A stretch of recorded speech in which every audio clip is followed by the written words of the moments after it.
You think you know someone until a funeral unveils the sacrifices they kept hidden. This moment will change everything. The crowd gathered at Maplewood Cemetery, standing in solemn silence around the freshly dug grave. A gentle breeze rustled through the towering oak trees, carrying away the murmurs of those in attendance. Family, friends, and acquaintances had come to pay their final respects to William Bill Preston, a man known for his kindness, generosity, and unwavering dedication to his community. The afternoon sun gleamed off the polished black headstone, its inscription simple yet profound. A life of service and sacrifice. Among the mourners, one figure stood apart. Not because she intended to, but because of the quiet gravity she carried. An elderly black woman, dressed in a deep emerald green dress, stood near the back. A modest hat covered her neatly pinned silver hair, and in her hands she held a single red rose. Though she remained composed, the emotion in her eyes ran deeper than anyone else's. As quiet conversations passed between the mourners, few seemed to acknowledge her. She neither spoke nor sought attention. She simply observed. Then, as the pastor concluded his final prayer, she stepped forward. The quiet crunch of gravel beneath her heels was the only sound as the mourners instinctively parted, making way for her. With slow, deliberate steps, she approached the casket, her gaze unwavering. When she reached the grave, she paused, looking down at the polished wood for a long moment before gently placing the rose on top. Then, she turned to face the crowd. "My name is Dorothy Ellis," she said, her voice steady but firm. "I doubt many of you know me, but I knew Bill better than anyone here." A ripple of surprise swept through the mourners. Heads turned. Brows furrowed. Whispers spread like a slow-moving wave. Who was she? And how could she claim to know William Preston, a man they all thought they understood better than anyone? Who was this woman? How could she claim to have known Bill Preston in a way none of them did? As the stunned crowd watched, Dorothy Ellis slowly scanned the sea of faces before her. Her expression was calm yet unshakable. "Before today ends, you'll understand why I'm here," she said, her voice unwavering. "And more importantly, you'll understand the Bill Preston most of you never knew." Her words hung in the air, thick with unspoken meaning. The quiet murmurs that had filled the cemetery moments ago faded into nothing. Now only the rustling of the leaves remained as the mourners waited. Drawn in by an invisible force, something in her presence, in her tone, made it impossible to look away. Dorothy took a slow, measured breath before she began. "I met Bill 50 years ago," she said, her gaze distant, as if the memories were unfolding before her. "Not here. Not in this town. It was in Birmingham, Alabama, during a time when people like me weren't welcome in places like this." A ripple of intrigue passed through the crowd. Some leaned in ever so slightly, their curiosity piqued. Dorothy continued, her voice carrying both pride and pain. "Bill was just a young man back then, full of fire, full of ambition. He worked as a teacher, but his real passion was the civil rights movement. That's where we met, on the steps of a church, planning sit-ins and marchers. He wasn't afraid to stand beside me, even when it meant losing his job. Even when it meant facing threats most of you could never imagine." Gasps rippled through the group. The Bill Preston they had known was a generous man, always willing to lend a hand. But none of them had ever heard this part of his story. Dorothy let the weight of her words settle before pressing on. "We weren't just allies in the fight for justice," she continued, her voice softening. "We were friends. No more than friends. When the world tried to tear us apart, we became each other's family." She paused, then added, her voice steady but heavy with emotion. "He was there for me when I lost my sister to the violence of those times. And I was there for him when he had to rebuild his life after being cast out by his own." Her hand trembled slightly as she adjusted her hat, her gaze never leaving the casket. "We shared meals, we shared stories, we shared tears. He called me his sister in every way that mattered, even when saying it out loud could have cost him everything." A murmur passed through the crowd. Some shifted uncomfortably, the weight of her words settling in. It was hard to reconcile this image of Bill Preston, a polished philanthropist, a man known for his quiet generosity, with the man she described, a man who had fought battles they had never even heard of. Dorothy's voice grew firmer.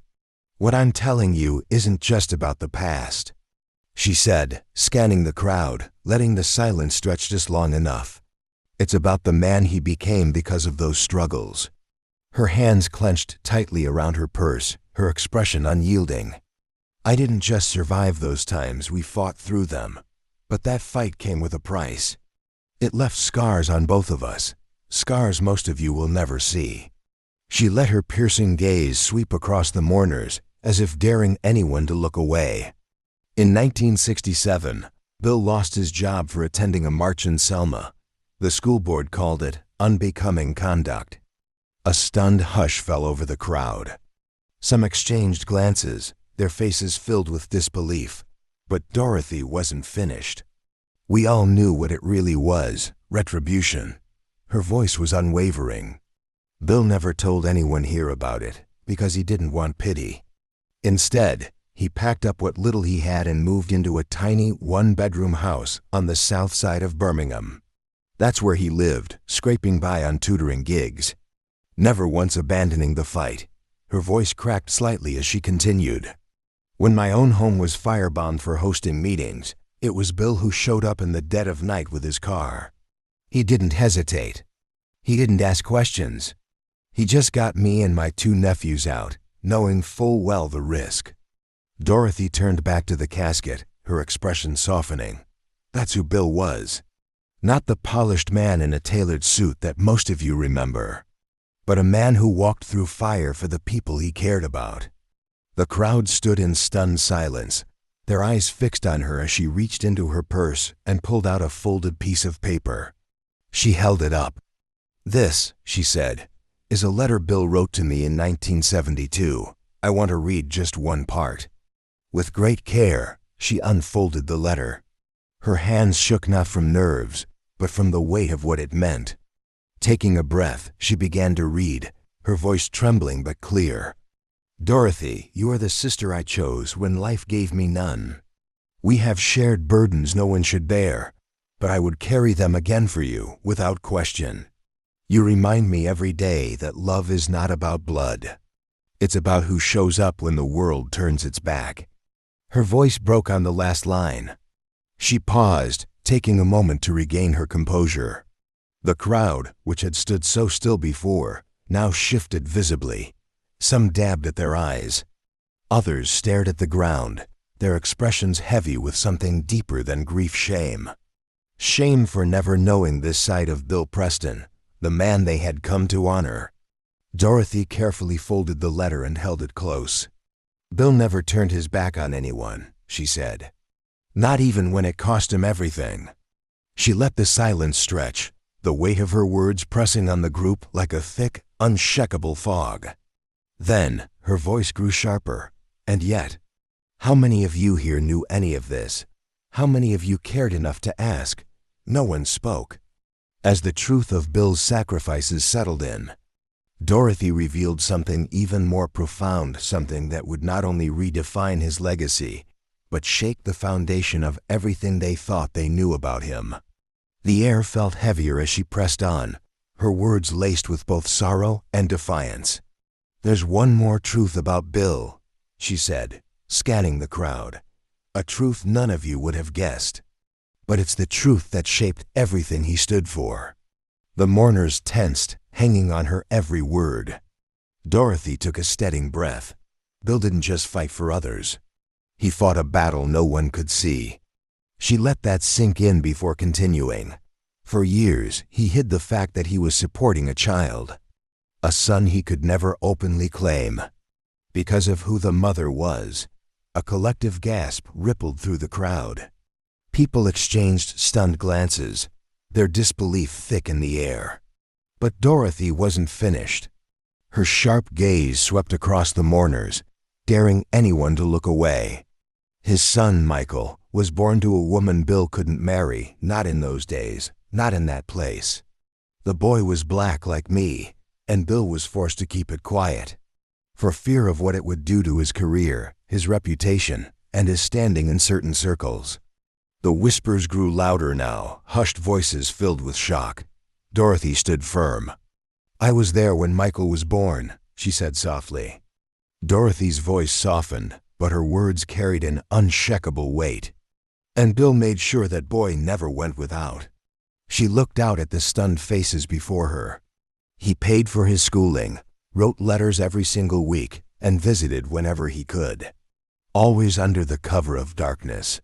He made sure Michael had everything he never had growing up. A father's love, even if it had to be a quiet love."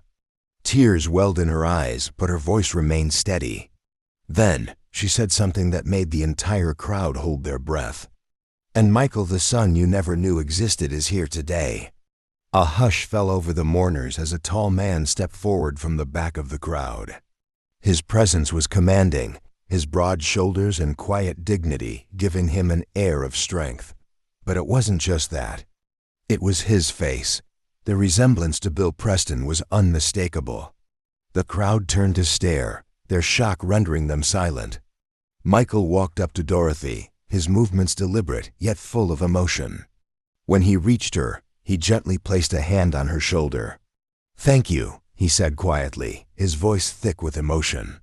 "For everything." Dorothy smiled at him through her tears. "It was always my honor." Then, she turned back to the group, her voice carrying a new weight. "Bill loved all of you in his own way. But his truest love was for the people he fought for. The ones who didn't have the luxury of being seen in polite society.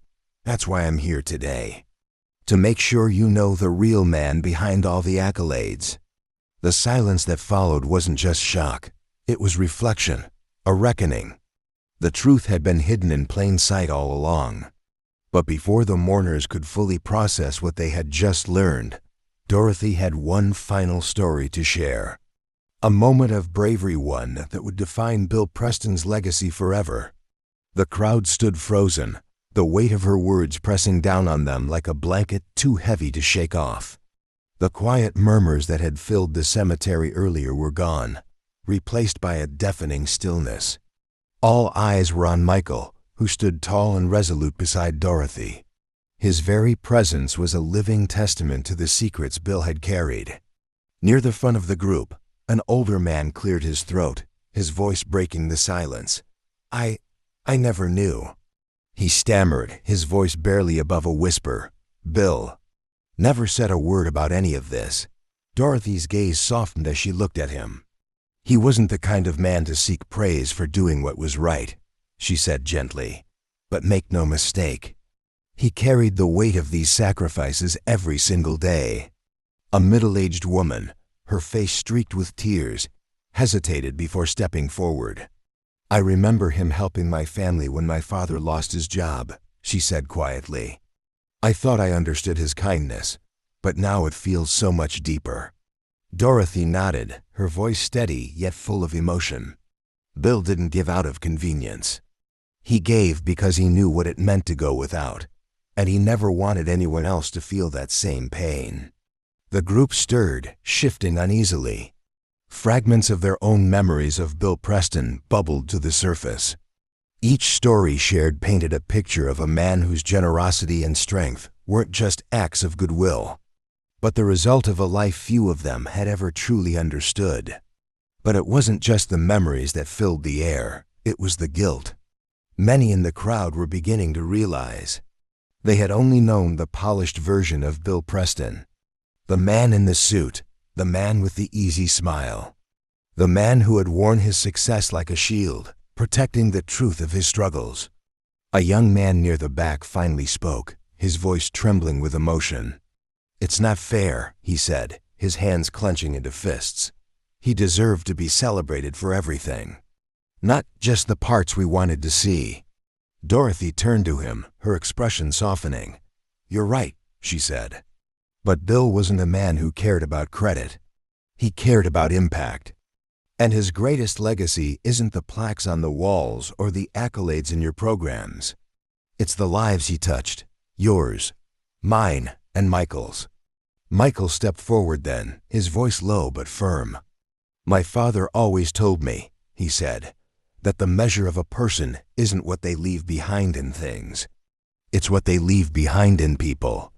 He paused, then added, his voice thick with emotion. And standing here today, I see that he left behind more than I ever imagined. The crowd seemed to exhale as one. The weight of their collective guilt gave way to something deeper, an understanding of the man they had come to mourn. Tears fell freely now, not just for Bill Preston's passing, but for the realization of all the sacrifices he had made, sacrifices no one had seen, no one had asked about. But as the mourners began to grasp the full weight of his life, Dorothy took a steady breath. There was one more story she needed to tell, a moment that would change them forever. She clasped her hands tightly together, scanning the faces before her. The air was heavy not just with sorrow, but with something new. A deep, profound respect for the man they had thought they knew. Then her voice softened. 2 months before Bill passed, he called me. A hush fell over the crowd. He wasn't well, but his spirit never wavered.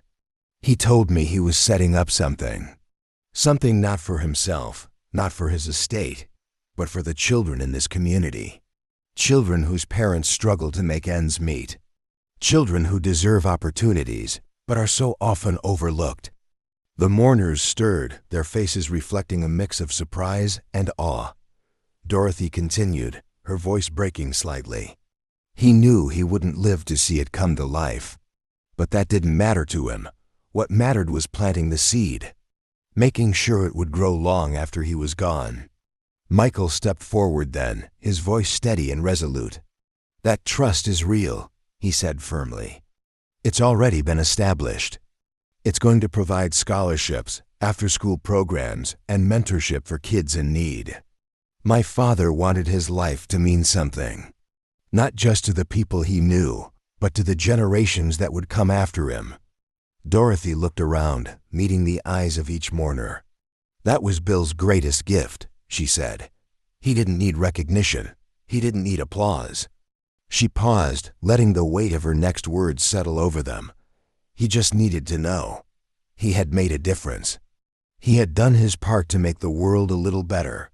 A long silence followed. The weight of Dorothy's words settled deep into the hearts of everyone present. Some nodded quietly. Others wiped away tears.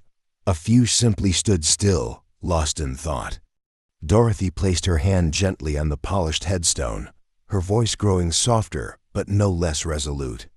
So now I leave you with this, she said. Her gaze swept across the mourners.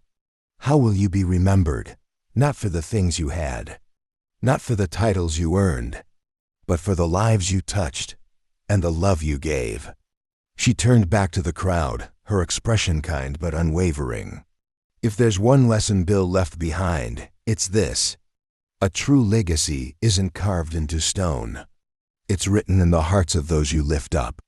The crowd seemed to release a collective breath, the weight of the moment settling into quiet reflection. Dorothy gave Michael a final nod before stepping back, allowing the silence to speak for itself. One by one, the mourners began to drift away, but this was no ordinary goodbye. Many lingered, approaching Dorothy and Michael with quiet words of gratitude, sharing stories and making silent promises to carry on Bill Preston's legacy in their own way. The cemetery, once a place of finality, now held something more. A sense of purpose.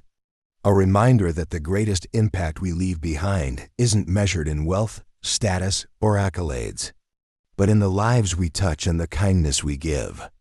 If this story moved you, let it serve as a call to action. Live a life that matters.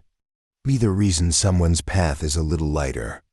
And if you believe in sharing stories that inspire, don't forget to like, share, and subscribe.